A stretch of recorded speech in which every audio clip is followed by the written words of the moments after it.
Acompáñenme en su Biblia a Primera de Pedro, capítulo 5, versículo 8 al 9. Primera de Pedro, capítulo 5, versículo 8 al 9. Y si su hijo ya sabe leer, pídale que lea con usted este texto para que él también aprenda a ir a la Escritura desde muy temprana edad. Primera de Pedro, capítulo 5, versículo 8 y 9, dice lo siguiente: Sed sobrios y velad, porque vuestro adversario el diablo, como león rugiente, anda alrededor buscando a quien devorar, al cual resistid firmes en la fe, sabiendo que los mismos padecimientos se van cumpliendo en vuestros hermanos en todo el mundo. Leámoslo nuevamente. Sed sobrios y velad, porque vuestro adversario el diablo, como león rugiente, anda alrededor buscando a quien devorar, al cual resistid firmes en la fe, sabiendo que los mismos padecimientos se van cumpliendo en vuestros hermanos en todo el mundo. Señor, esta es tu palabra, es fiel, es inmutable, es perfecta y es perpetua. Hoy como siervo tuyo, te suplico, te ruego, Señor, me uses de tu rebaño, de tu iglesia, de tu amada, para bien de tus ovejas y de tus hijos. En Cristo Jesús. Amén y amén. Estamos terminando esta preciosa carta útil, poderosa, para enfrentar los momentos de sufrimiento por ser fieles a nuestro Señor Jesucristo. Y esta carta desde el comienzo ha tenido un claro propósito de traer consuelo al creyente que sufre por ser fiel a Cristo, de ayudarle a elevar la mirada y recordar la gloriosa herencia que tenemos en Cristo Jesús, que es incorruptible, inmarchitable. Ha tenido como propósito mostrarnos la perfecta obra redentora de Cristo y su gran amor y sus grandes padecimientos en favor de un pueblo que no lo merecía. ¿Y esto para qué? Para que el creyente no se dé por vencido en los momentos de sufrimiento, para que el creyente recuerde que Cristo es nuestra provisión y esa gloriosa salvación segura, ninguna prueba ni ningún sufrimiento podrá quitarla. Pero en esta fase final de la carta, Pedro ahora pasa a solicitar a los creyentes que permanezcan firmes en una actitud que ya ha sido mencionada, pero también vigilantes frente a un gran adversario que en medio de los sufrimientos ataca fuertemente a los creyentes.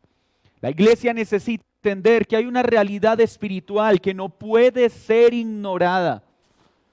Caminamos seguros y confiados en la eficacia de nuestra salvación, pero no ignoramos que hay una realidad espiritual, que hay enemigos que no son de carne y hueso, que trabajan diligente, constantemente y sin descanso, buscando dañar al pueblo de Dios.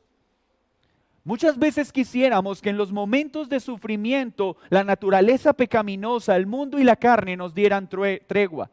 El creyente a veces piensa que por estar sufriendo y estar desanimado o triste en algún sentido, puede decirle al mundo: déjame tranquilo en un momento y espera a que vuelva a estar de ánimo para que me ataques.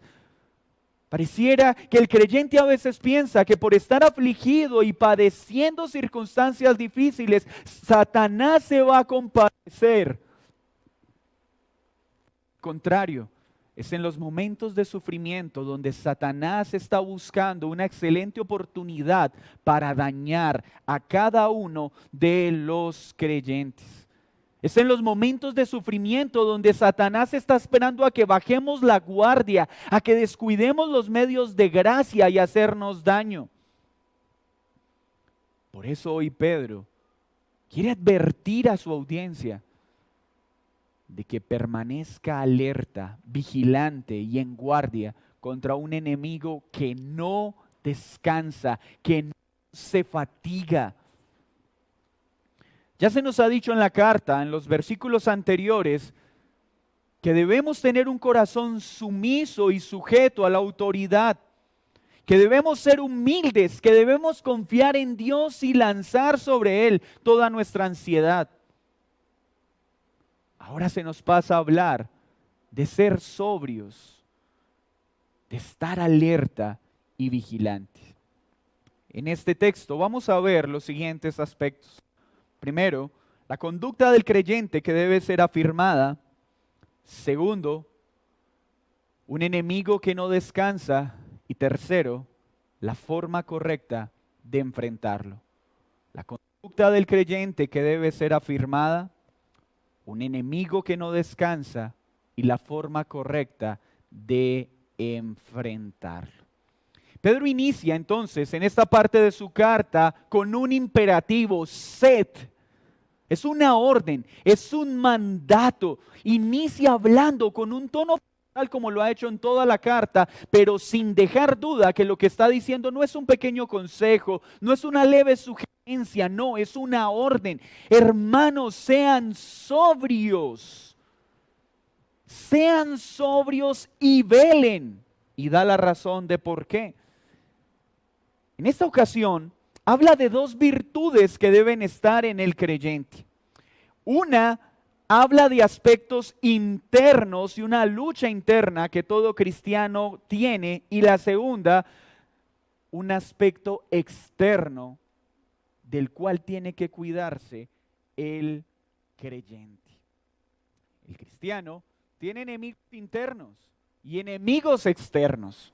Nuestros problemas no solo vienen de afuera, pues la Escritura nos enseña que la mayoría de ellos vienen de adentro, de nuestro engañoso corazón.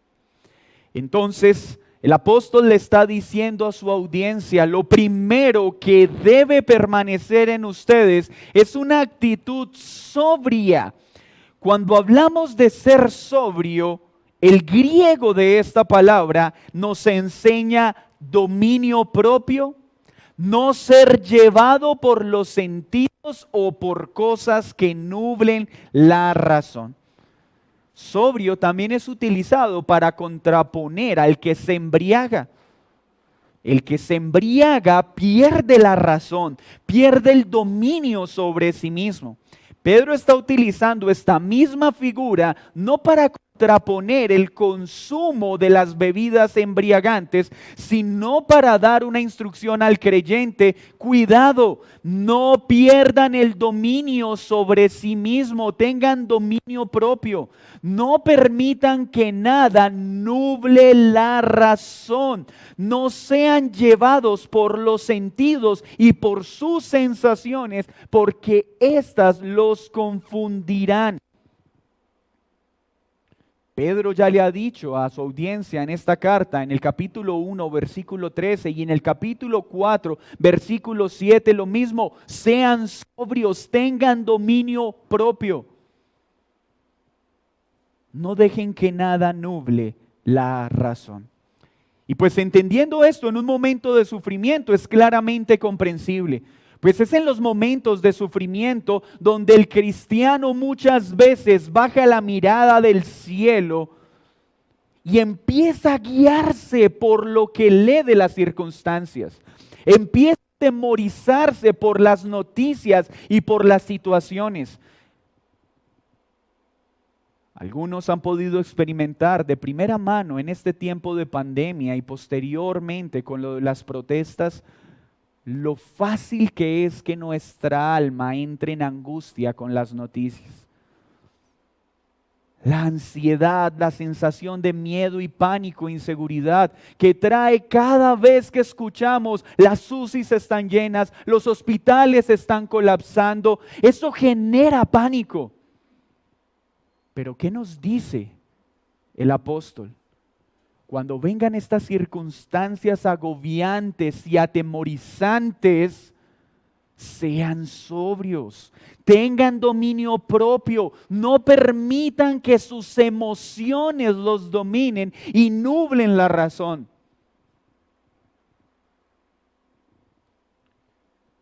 Es fácil ver en este tiempo, y como lo vimos en la pandemia, la facilidad con la que la razón se nubla en medio del sufrimiento. Las personas, al ver o experimentar tan solo una leve sensación de que podrían quedarse sin alimentos en su casa, corrieron a llenar sus casas de alimentos sin importarles que otros se quedaran sin alimentos. Pues los sentidos y sus sensaciones y sus miedos nubló la razón. Y cuando se nubla la razón, ya no procedemos de manera santa y piadosa, sino de manera pecaminosa y contraria a lo que el Señor enseña. Entonces el creyente, en medio del sufrimiento, no debe ser aconsejado por sus sentidos, no debe ser aconsejado por lo que ven sus ojos en lo horizontal. La mirada del creyente debe permanecer en Cristo, en los lugares celestiales, en las gloriosas riquezas que tenemos en Cristo Jesús. Y acá queda expuesto entonces un primer enemigo, el enemigo interno, nuestras propias emociones. Nuestros propios sentires que quieren hacernos correr en el momento del sufrimiento. Pero es ahí donde el apóstol dice, tengan dominio propio. No dice, no es real la situación. No dice, ignoren la situación. No es como algunos hacen creyendo que eso es fe. Reciben un diagnóstico médico trágico y pretenden afrontar la situación simplemente diciendo, estoy sano, estoy sano, estoy sano y no creo el diagnóstico médico. No es eso lo que está diciendo Pedro. Pedro lo que está enseñando es, aunque tenga el diagnóstico médico en mis manos, diré, oh Señor, mi alma se turba ante tales noticias. Pero confío en que tú gobiernas en esta situación y en todas las demás. Que tú tienes el poder para sanarme. Aunque en lo horizontal parezca imposible, no perderé esta esperanza. Pero también tengo la certeza de aunque no tuvieras a bien sanarme, tú me sustentarás en medio de la enfermedad. Y así mi cuerpo se duela. Mi confianza está en ti y no dejaré que mis miedos, mis sentimientos, mis emociones nublen mi razón y me hagan dudar de quién eres, de tu poder y de tu majestad. Pero luego dice, velad. Velad habla de estar alerta, atentos, vigilantes, en posición de guardia. Y esta actitud tiene que ver particularmente con un enemigo externo. Lo que el autor está diciendo es, estén alerta con los enemigos externos. Cuídense de su enemigo interno, pero estén alerta de un enemigo externo que aprovechará cualquier oportunidad para dañarnos y destruirnos.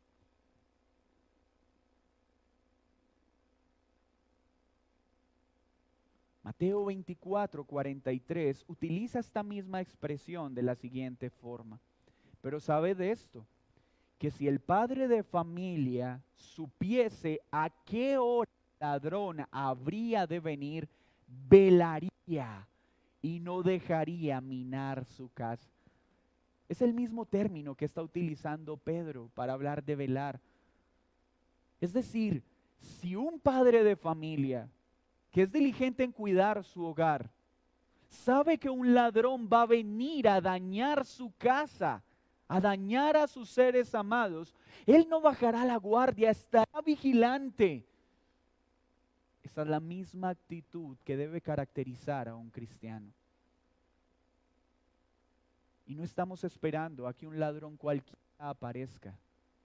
No, estamos vigilantes porque sabemos que Satanás está vigilante. Ese es el ladrón que viene a matar, robar y destruir. Y si somos conscientes de ello, no bajaremos nuestra guardia. No caminaremos de forma pasiva y distraída en cosas vanas. Seremos conscientes de que hay un adversario que en cualquier momento atacará. Y ese es el sentido de urgencia que está poniendo Pedro a través de este mandato. Es la misma actitud que Cristo reprochó en sus discípulos al no verla presente cuando les solicitó que oraran. Mateo 14:37 dice: vino luego y los halló durmiendo. Y dijo a Pedro: Simón, ¿duermes? ¿No has podido velar una hora? Versículo 38. Velad y orad para que no entréis en tentación. El espíritu a la verdad está dispuesto, pero la carne es débil. Pedro vivió en carne propia los efectos de no velar. La carne no quiere, el espíritu sí está dispuesto. Y miren lo que dijo Jesús: velen para que no entren en tentación, para que no cedan a la tentación. Oh, mi querido hermano, qué sencillo es concluir entonces que cuando cedemos a la tentación es porque nos olvidamos de que estábamos en guerra, descuidamos los medios de gracia y dejamos de estar en posición de guardia. Niños, ustedes desde ya necesitan velar, vivir firmes en la palabra de Dios, para que no cedan a la tentación del enemigo. ¿Y cuál es la razón por la que el creyente tiene que ser sobrio, tener dominio propio, estar en guardia y vigilante? Pedro lo dice: hay un enemigo que quiere devorarnos, porque vuestro adversario, el diablo, como león rugiente, anda alrededor buscando a quien devorar. Pedro llama a Satanás su enemigo, el diablo. Y Pedro está hablando de su propia experiencia. Él vivió en carne propia las consecuencias de no velar y orar. Pues más que nadie recuerda las palabras de Jesús en la noche de la traición, cuando le dijo: Simón, Simón, Satanás ha pedido zarandearte como a trigo, pero yo he orado por ti para que tu fe no falte. Esa misma noche, Pedro no veló ni oró como debía hacerlo y negó a su Señor 3 veces. Esa es la consecuencia de no velar fácilmente a la tentación de nuestro adversario. Este adversario es opositor. Él se opone a los hijos de Dios. Su mayor interés es hacernos pecar contra Dios. Ese es su interés. Es necesario entender que Satanás, más que querer dañar nuestra vida física, él lo que quiere es que pequemos y pequemos deshonrando a aquel que nos salvó. Es mantenernos sufriendo los estragos propios de ceder al pecado. Pues la muerte de un creyente física lo único que ocasiona es ir a la morada celestial. Pero mantenerlo en el pecado hará que en esta tierra sus días sean un completo tormento, privado de gozar las bendiciones eternas que tenemos en Cristo Jesús mientras estamos en esta tierra. Hermanos, Jesús mismo tuvo que lidiar con este adversario en su naturaleza humana. Mateo 4:1 dice: entonces Jesús fue llevado por el Espíritu al desierto para ser tentado por el diablo. Y después de haber ayunado 40 días y 40 noches, tuvo hambre y vino a él el tentador. ¿Cuándo vino el tentador? En el momento que observó una manifestación de debilidad en su naturaleza humana. Satanás no arremete solo en los momentos que nos está yendo muy bien. Él es experto en atacar junto a su ejército de ángeles caídos en los momentos de debilidad. Es ahí donde viene con propuestas pecaminosas que parecen lógicas, que parecen útiles, pero se oponen a la palabra de Dios. Dice el texto que este adversario, que es el diablo, que es Satanás, viene como león, no es el león. Es un imitador. Nosotros estamos esperando al león de la tribu de Judá, a Jesucristo en gloria, que ya no vendrá como cordero, sino como juez. Pero este imitador acecha a la iglesia, un león rugiente. Este que es experto en disfrazarse de ángel de luz es poderoso, es sutil y astuto y anda alrededor esperando a que alguna oveja se aleje del rebaño, esperando que alguna oveja se aleje y se rebele contra su pastor para atacarla, esperando una señal de debilidad. Esta imagen del león al acecho aparece mucho en el Antiguo Testamento para hacer mención al gran mal que busca efectuar los enemigos del pueblo de Dios. Leo para ustedes Salmo 7:2. No sea que desgarren mi alma cual león. El salmista está hablando de los enemigos. Y que me destrocen sin que haya quien me libre. Salmo 9:10. Acecha en oculto, como el león desde su cueva. Acecha para arrebatar al pobre, arrebata al pobre trayendo a su red. Se encoge, se agacha y caen en sus fuertes garras muchos desdichados. Salmo 17:12. Los enemigos son como león que desea hacer presa. Salmo 22:13. Abrieron sobre mí su boca como león rapaz y rugiente. Todas estas menciones se relacionan a enemigos del pueblo de Dios. ¿Y qué nos enseña? La forma en que ataca al pueblo de Dios. Quiere dañarlo. Quiere destruirlo. Satanás no quiere herir, iglesia. Satanás quiere destruir. Esa es su tarea. Él no solo busca herir, él busca destruirte.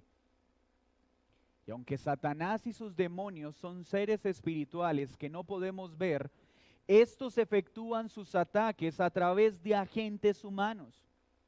¿Cómo lo vemos? ¿Quién incitó a Herodes a matar de manera atroz a los niños varones de Belén para impedir el nacimiento del Mesías? Satanás. ¿Quién incitó a Pedro a persuadir a Jesús de que no fuera a la cruz para cumplir con el plan de salvación? Satanás. ¿Quién persuadió a Judas para traicionar a Jesús? Satanás. Y en nuestro tiempo, ¿quién está detrás de todas las legislaciones y regulaciones en contra de la palabra de Dios y de la iglesia? Satanás. Los líderes de este mundo se sienten autónomos en lo que hacen, pero son simples siervos de las tinieblas. El avance de la agenda LGTBI, el avance de todas las agendas globales que van en contra de la palabra de Dios, tiene un mismo estímulo: aquel que quiere dañar a la iglesia. Pero todo lo que pasa en este mundo, el creyente sabe que está bajo el soberano gobierno de nuestro Dios Todopoderoso. Pero es Satanás quien busca destruir. Es él quien incita cada vez noticia que se quiere establecer una ley contraria a la palabra de Dios, ¿quién está detrás de ello? Satanás. Porque él opera a través de agentes humanos. ¿Y qué de los falsos maestros? Estos que tuercen el evangelio, estos que son mercaderes de la fe, ¿a quién sirven? A Satanás. Pero ¿cuál certeza tiene el creyente?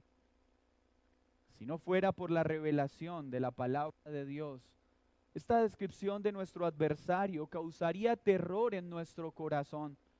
Pero el creyente se sentiría afligido, pues creería que está derrotado ante un adversario tan fuerte y aterrador.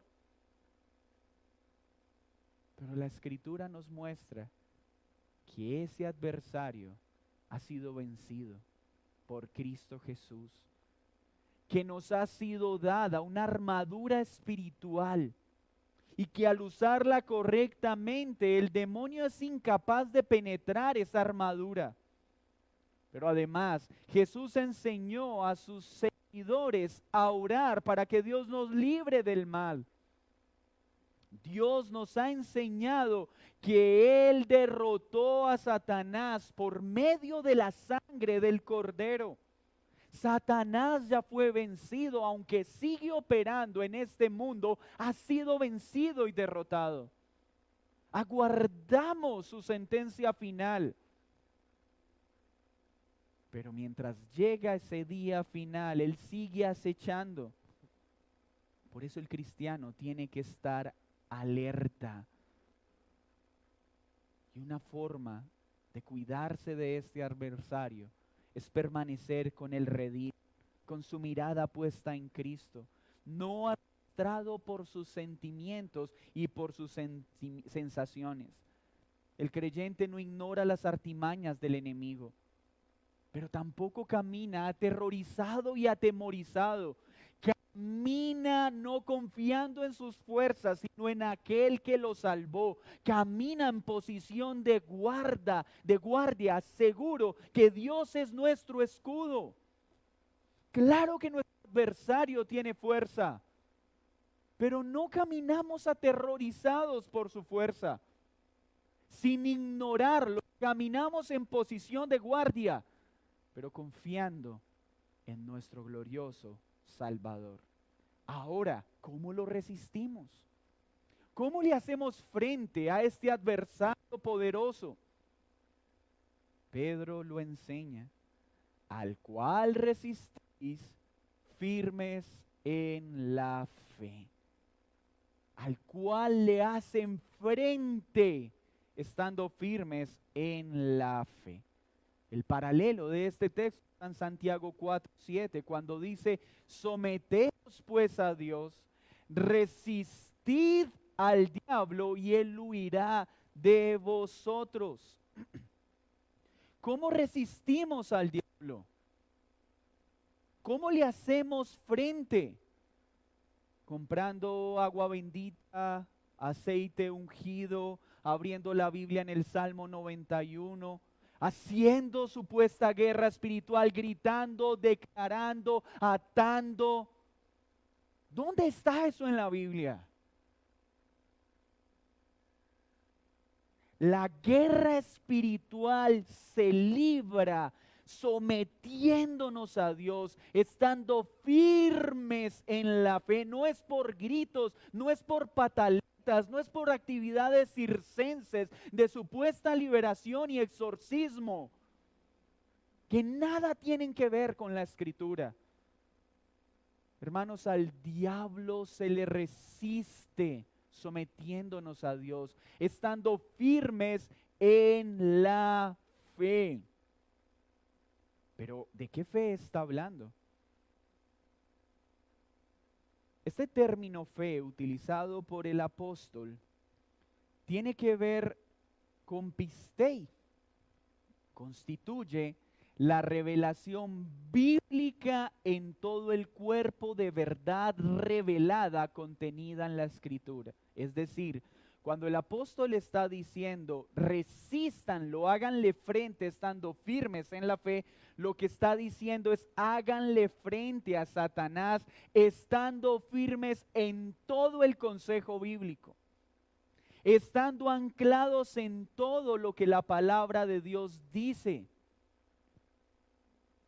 De nada sirve la gritería y la algarabía moderna tratando de atar a Satanás, tratando de reprender a Satanás,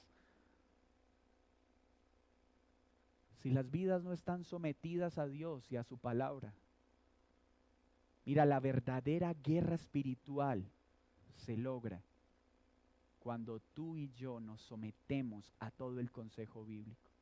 Pues cuando nos sometemos al consejo bíblico, a Satanás no le queda otra opción que irse. Esa es la guerra espiritual que tenemos que enseñar. Esos cursos de liberación demoníaca, esos cursos actuales y esas supuestas jornadas de liberación, hermanos, eso no es bíblico. Pablo lo enseña, Pedro lo enseña, Santiago lo enseña. Es sometiéndonos a todo el consejo bíblico. Tener fe no es algo abstracto o místico. La fe de la que está hablando Pedro acá es un conocimiento, una convicción sana de la doctrina de Dios. Ya que Satanás es un mentiroso y un engañador, la única manera segura que es teniendo un conocimiento claro de la Escritura. Él va a atacar tratando de distorsionar el consejo bíblico.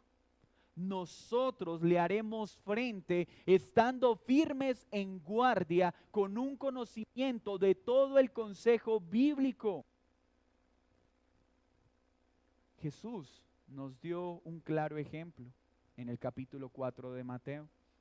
Entonces Jesús fue llevado por el Espíritu al desierto para ser tentado por el diablo. Y después de haber ayunado 40 días y 40 noches tuvo hambre. Y vino a él el tentador y le dijo, si eres hijo de Dios, di que estas piedras se conviertan en pan. ¿Qué hizo Jesús? ¿Fue por el aceite ungido? ¿Por la escoba ungida? Empezó a gritar, a atar y declarar y a dar patadas al piso.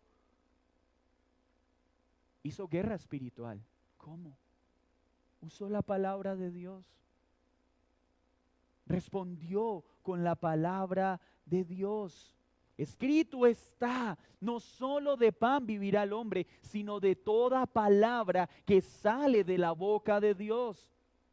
Entonces el diablo le dijo, bueno, no te voy a molestar más. No, le llevó a la santa ciudad y le puso sobre el pináculo del templo y le dijo, si eres el Hijo de Dios, échate abajo porque escrito está. A sus ángeles mandará acerca de ti y en sus manos te sostendrá para que no tropieces con tu pie en piedra. Jesús le dijo, escrito está también, no temerás al Señor tu Dios. Otra vez le llevó el diablo a un monte muy alto y le mostró todos los reinos del mundo y la gloria de ellos y le dijo, todo esto te daré si postrado me adorares. Entonces Jesús le dijo, vete Satanás, porque escrito está, al Señor tu Dios adorarás y a Él solo servirás. El diablo entonces le dejó. Esa es la guerra espiritual, hermanos. Poder hacerle frente a toda circunstancia a través de la palabra de Dios. Y esos son los espirituales que necesita la iglesia hoy.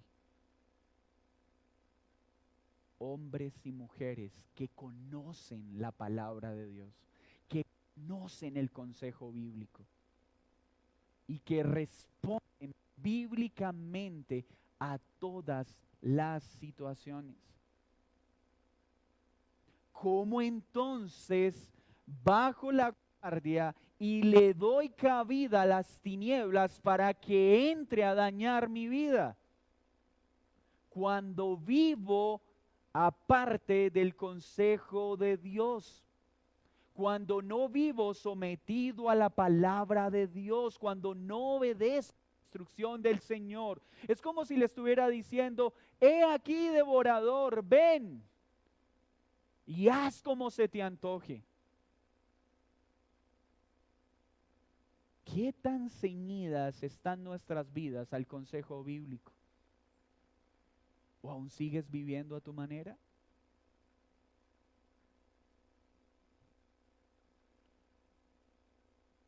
Por último, estén conscientes que nuestros hermanos en todo el mundo afrontan los mismos padecimientos. Mira, una sensación común en el momento de sufrimiento es creer que esto solo lo vivimos nosotros más. Es esa sensación de que, pero es que nadie me entiende porque nadie ha vivido esta situación tan dura. Déjame decirte que esa idea no es cierta. Todos los padecimientos que tú y yo afrontamos por causa de Cristo, muchos hermanos en el mundo también los están afrontando. Y muchos están afrontando sufrimientos peores que los nuestros. Así que Pedro nos está diciendo, no pienses que es que Dios está ensañado contigo y solo a ti te está permitiendo pasar por una situación tan compleja. No, todos nuestros hermanos de alguna forma sufren en el mundo, afrontan estos padecimientos. Iglesia, ¿qué consejo entonces nos da Pedro? Tengamos dominio propio. No dejemos que nuestras sensaciones y nuestra percepción de la realidad nuble nuestra razón. No dejemos que en los momentos de dolor sean las emociones las que nos digan lo que debemos hacer. Pongámosles freno. Estemos en una posición de guardia, porque el enemigo va a venir. Anda rondando como león al acecho, esperando a que descuidemos nuestros medios de gracia, esperando a que abramos pequeñas puertas para entrar no a herir, a destruir. Pero ¿cómo le resistimos? ¿Cómo le hacemos frente? Estando firmes en todo el consejo bíblico. Permaneciendo firmes en nuestra fe.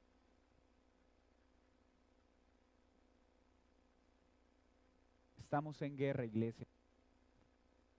Nuestro adversario no descansa. La solución no son actos circenses, es la palabra de Dios. Este privilegio hermoso y glorioso es solo para aquellos que han creído.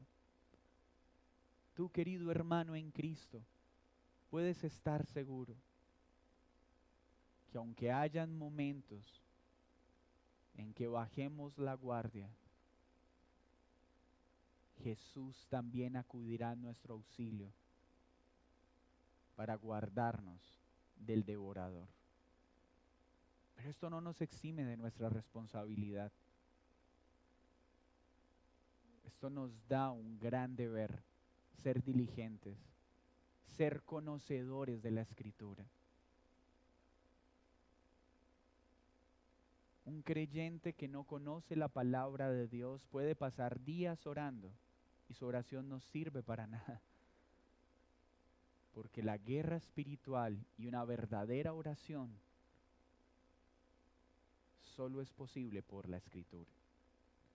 Pero si tú no has puesto tu fe en Cristo, así seas un pequeño, así seas un joven, déjame decirte algo. Tú eres presa fácil de Satanás. Y aunque sientas que eres libre, eres fácilmente persuasible por Satanás. Y a menos que vayas a Cristo, a menos que te arrepientas de tus pecados, a menos que conozcas la palabra, ese imitador que se disfraza de ángel de luz seguirá dañando tu vida. Y no se detendrá hasta destruirte por completo. Y mi invitación para que vayas a Cristo no es por miedo a Satanás. No, no corras a Cristo por miedo. Al menos no por ese miedo. Corre a Cristo por el temor y el terror de pensar en que puede llegar la muerte y tendrás que estar por la eternidad en el lago de fuego. Si ha de impulsarte algún miedo, que sea el terror de morir y no estar en la presencia de Dios. Ve a Cristo para que te lave, te limpie, te dé una nueva vestidura, te libre del lazo que Satanás tiene sobre ti y puedas vivir para la gloria de Dios Padre. Señor, muchas gracias por este tiempo.